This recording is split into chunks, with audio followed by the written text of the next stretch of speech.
जय गुरु student and very good morning बच्चों।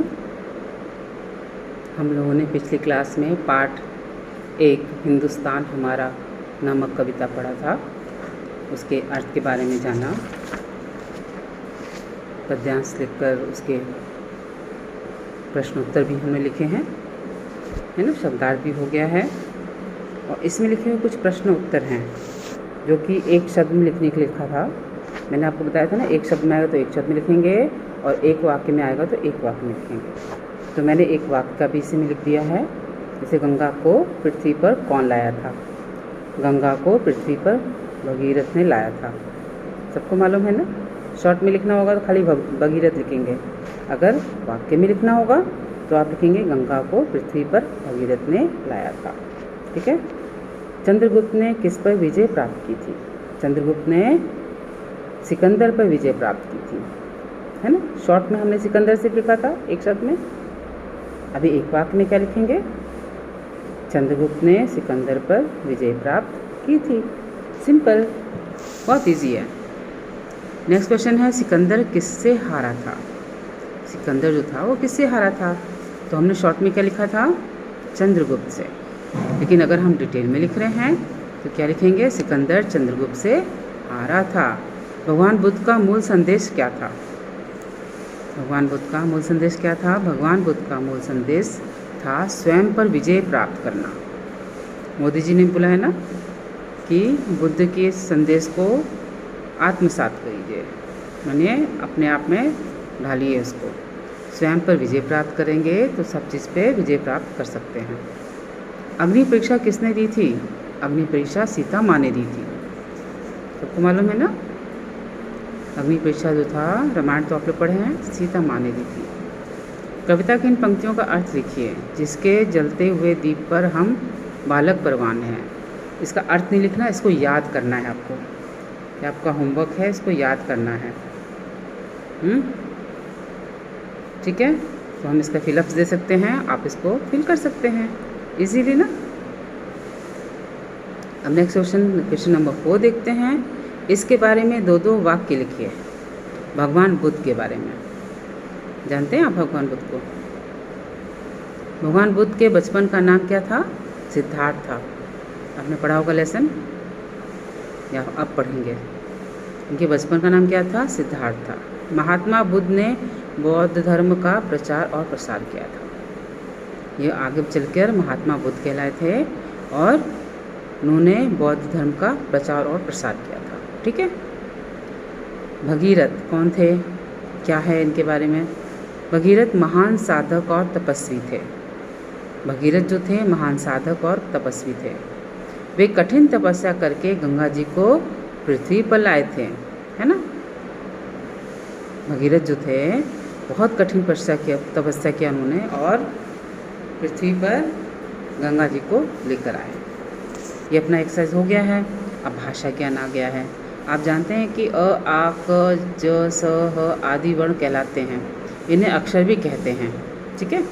कई अक्षर या वर्ण मिलकर शब्द बनते हैं, ये भी आपको मालूम है। हिंदी भाषा में कुल 52 वर्ण हैं। इनमें से अ, आ, औ तथा 11 वर्ण स्वर कहलाते हैं। इसके अतिरिक्त 2 आयोगवाह अंग, अह, अनुस्वार एवं विसर्ग हैं। 4 संयुक्त अक्षर व्यंजन हैं जो छ, त्र, ज्ञ, श्र। ठीक है। इस बार हिंदी वर्णमाला में 11 स्वर और 2 अयोगवाह है और 36 व्यंजन हैं। 4 संयुक्त व्यंजन मिलकर कुल 52 वर्ण होते हैं। 3 आगत वर्ण हैं जो अ, ज, प। इस प्रकार कुल 55 वर्ण हैं। ठीक है। अभी हम लोगों ने भाषा के बारे में जाना, अब वर्ण के बारे में भी जानेंगे नेक्स्ट क्लास में। अभी हम इसका एक्सरसाइज कर लें। समान अर्थ वाले शब्दों को पर्यायवाची शब्द कहते हैं। ये तो सबको मालूम है। जिसका एक समान अर्थ हो लेकिन शब्द अलग हो, उसको क्या बोलते हैं? पर्यायवाची शब्द। जैसे सूर्य, सूर्य का पर्यायवाची सूरज भी होता है, रवि भी होता है, भास्कर भी होता है, लेकिन मीनिंग उसका एक ही होता है, सूरज को ही बोलते हैं। ठीक है। उसी प्रकार फूल है। फूल का 2 पर्यायवाची शब्द लिखने को दिया है, तो फूल का क्या लिख सकते हैं? पुष्प, सुमन, कुसुम। ठीक है, लिख सकते हैं ना। माँ, माता का माँ, माई, अम्मा, जननी। ठीक है। नदी, सरिता, सलीला, नदी का सरिता, सलीला। बाग का बगीचा, उपवन, बाग का बगीचा, उपवन। ठीक है। अब नेक्स्ट देखते हैं, नीचे गोले में कुछ शब्द दिए हैं जिसको विलोम शब्द हैं, जो कि मैंने आपको वीडियो में बताया था ना। आधे शब्द उधर हैं, आधे शब्द इधर हैं, तो उसके मैचिंग करके लिखने हैं कि उसका विलोम कौन सा है। जैसे स्वर्ग है तो स्वर्ग का क्या होगा? नर्क। हारना का क्या होगा? जीतना। जलना का बुझना। यही, वहीं, यह, वह, उजाला, अंधेरा, विजय, पराजय, मीठे, कड़वे। तो आपको भी याद होगा और याद भी कर लेना फटाफट। ठीक है, कॉपी में भी अलग से हम व्याकरण कॉपी में लिखवाएंगे। अभी बुक का कर लो, फिर कॉपी में लिखवाएंगे। ठीक है। अब आता है नेक्स्ट क्वेश्चन 7।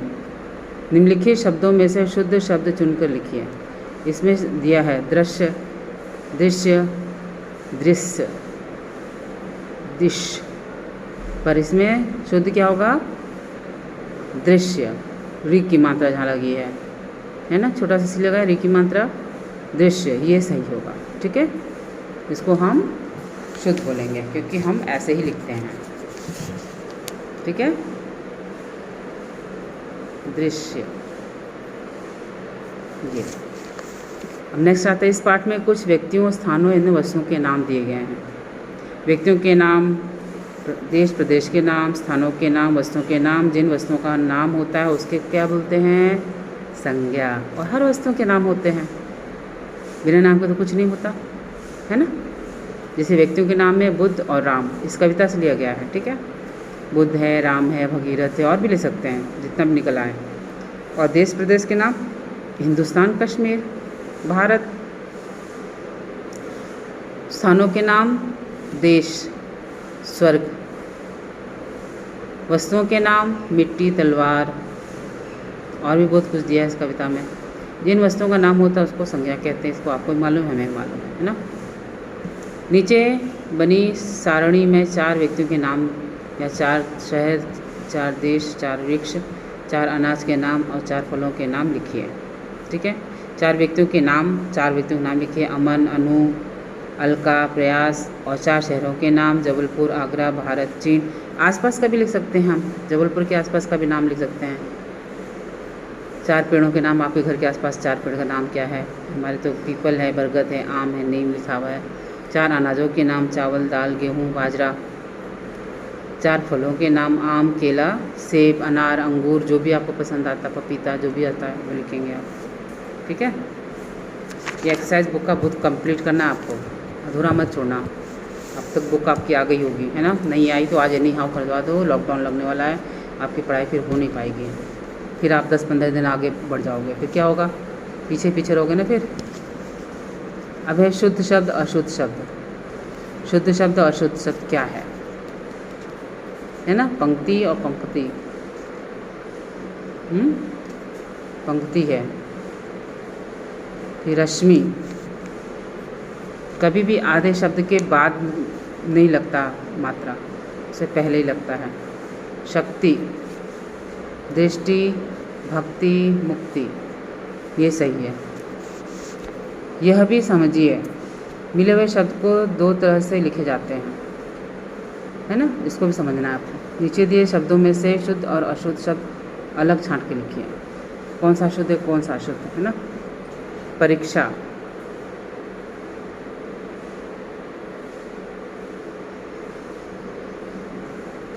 मिट्टी, मीठे, गीत, सूरज, उल्टे, किसी, दीप, अग्नि, भूमि, हिंदुस्तान, देश।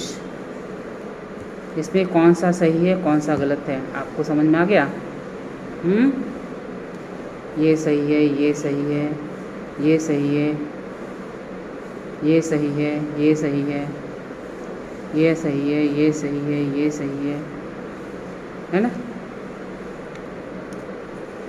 ये सही है।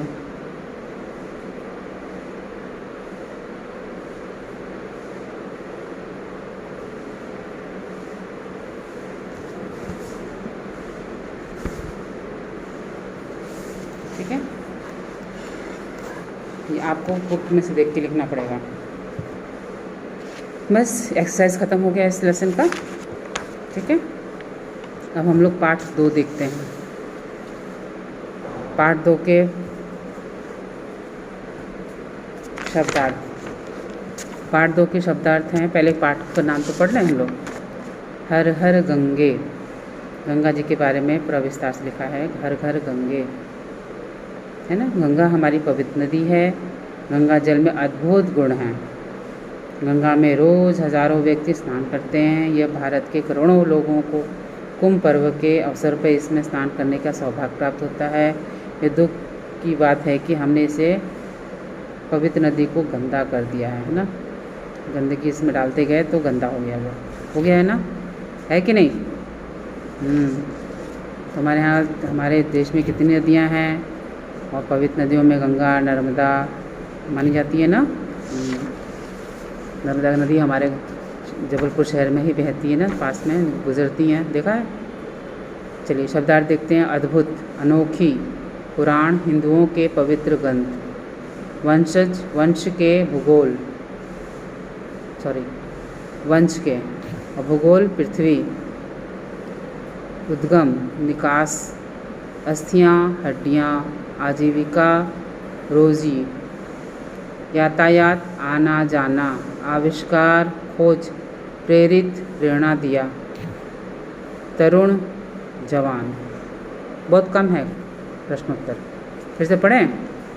अद्भुत, अनोखी, पुराण, हिंदुओं के पवित्र ग्रंथ, वंशज, वंश के, भूगोल, पृथ्वी, उद्गम, निकास, अस्थियाँ, हड्डियाँ, आजीविका, रोजी, यातायात, आना जाना, आविष्कार, खोज, प्रेरित, प्रेरणा दिया हुआ, तरुण, जवान। ठीक है, ये आप कॉपी में लिख लीजिए और नेक्स्ट क्लास में फिर हम ये लेसन स्टार्ट करेंगे। ठीक है, बाय।